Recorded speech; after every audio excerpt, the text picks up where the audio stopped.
a little longer to get to the strap-on nuns, but starting early tonight, that's fine. It's a great pleasure to introduce our second storyteller of the night. Her name is Priscilla Sutton. Priscilla is best known as the curator of Spare Parts, which is an exhibition that brings together a diverse range of artists, all using pre-loved prosthetics as their canvas.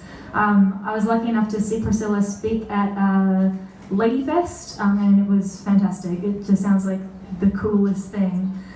Spare Parts started in 2010 when Priscilla was looking for a fun new creative project and wanted to find a use for her own old legs. And isn't that a great sentence? Fast forward to 2014 and there have been 3 spare part exhibitions, including one in London during the Paralympics. Over the years and the hundreds of arms and legs, Priscilla has collected many interesting stories.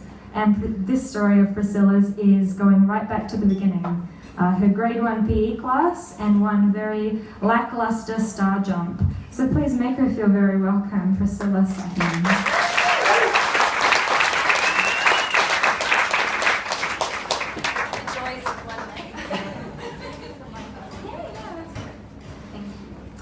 So that was lesson 1 in having my legs. Sometimes you go, oh, shit, that step's a bit high.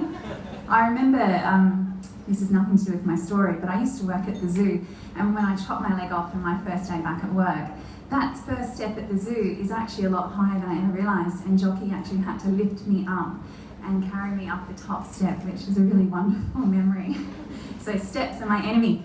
But to my story, so now you all know that I have one leg. I haven't always had just one leg. It was only 8 years ago that I actually chopped it off. It was because I was born without a fibula, which is the outer bone between your knee and your ankle. My foot was really tiny and it was fused in a downward angle, which a lot of people might know as, it looks like a club foot. So I'm sure you can imagine being a child with a disability, a physical disability. I was very much wrapped in cotton wool by my mum. I was never out in the backyard running around with other kids. I loved Barbie dolls. I was inside with my Barbies, watching my mum sew. I wasn't a sporty kid. I didn't go out the back and play cricket with my brothers.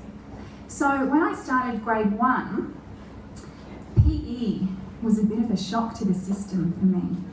Who here had a PE teacher that they loved? Exactly. So I wrote on Facebook that I was going to come here and tell a story about my primary school PE teacher. And my primary school friends have since shared traumatising stories of this same man, which I wish I could print and read to you tonight, but perhaps another time. So in grade 1 at my school in Mackay, there were 3 families that had siblings all in similar year levels. There were the Orrs, the Suttons and the Kanaks. When I was in grade 1, Shelley Kanak had to repeat grade 1. So she was like the tough little kid of our grade because she knew it all. She'd been there before. When I started, her big brothers knew about me and they told Shelley, there's a little girl called Scylla starting and she's got a sore leg, so you've got to look out for her. Which, to this day, I still cherish that they did that because that was very, very sweet of primary school boys. So in grade 1, there was always this Shelley Kanak in the corner, always keeping her eye on me. And PE was one of the biggest struggles that I had because no one had a nice PE teacher, especially in primary school. I'm not really sure what's wrong with PE teachers in primary school, and I hope that they're better these days. So one of the exercises that we had to do in PE, because it was grade 1, was wiggle our toes. So I'm assuming here everyone except maybe me can wiggle their toes. I can wiggle the ones on my left side perfectly, but when I was little, I couldn't wiggle the ones on my right. My foot was fused. My toes were so tiny, there were no knuckles. So my wiggling my right foot was moving it up and down. So as a kid, I'm doing the best that I can. I'm adapting, even grade 1, a little activity to make sure I can participate and make the best of it and do the best that I can. You would think that a teacher would appreciate that. You would think that a PE teacher would say, what can we do to help you, Priscilla? What can we do to make sure you participate and that you feel included? But no. as I wiggled my toes and rocked my foot, he stood over me, this big giant, and he was very hairy and he wore very short shorts. And he yelled at me, "You are a bad kid. You are so disobedient. You never listen to anything I tell you. I'm going to ring your parents." He was an asshole.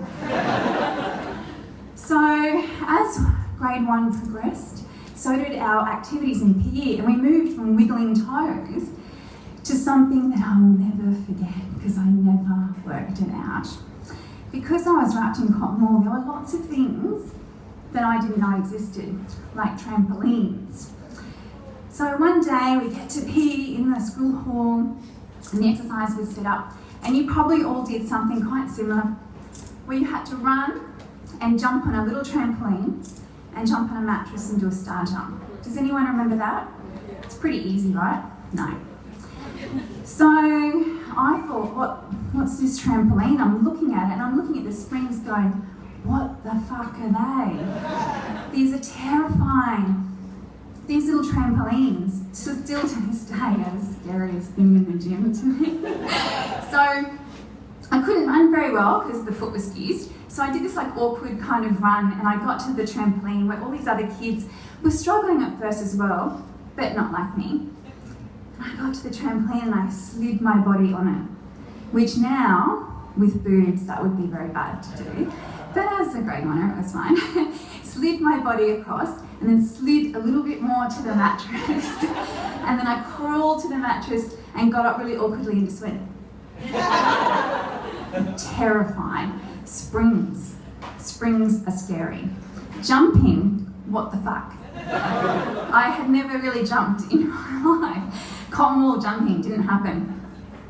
So a couple of kids struggled, but as it progressed, they got better. They were running and jumping and doing star jumps, and it was fabulous. And I didn't. I just didn't progress. I was terrified. So every time we had to do this, I awkwardly ran, I got my slid onto the mattress, and I stood up and did this star jump. And he, instead of saying, "Priscilla, how can we adapt this for you? How can we make this a better experience for you?" He yelled at me, again, standing over me with his big hairy body and his little shorts. This was the early 80s.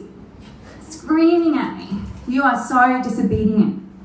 You are so naughty. You never do anything that I tell you to do. I'm gonna have to call your parents." And I guess my little bodyguard, Shelley Kanak, had had enough. So Shelley Kanak, tough little Shelley, walks up and she goes, "Get fucked, Mr. Pat, leave her alone."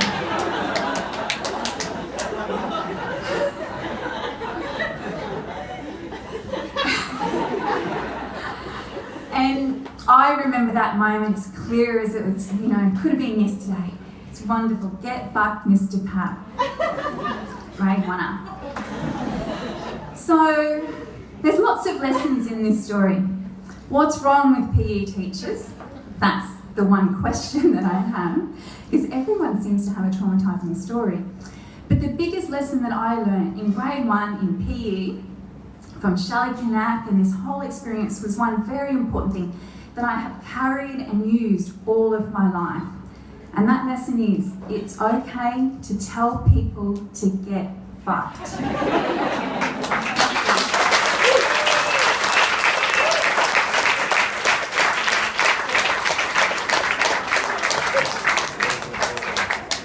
Thank you so much, Priscilla. That was great. I think we do all know the certain personality traits of PE teachers, although I don't think anyone else went to a school staffed by Roald Dahl characters.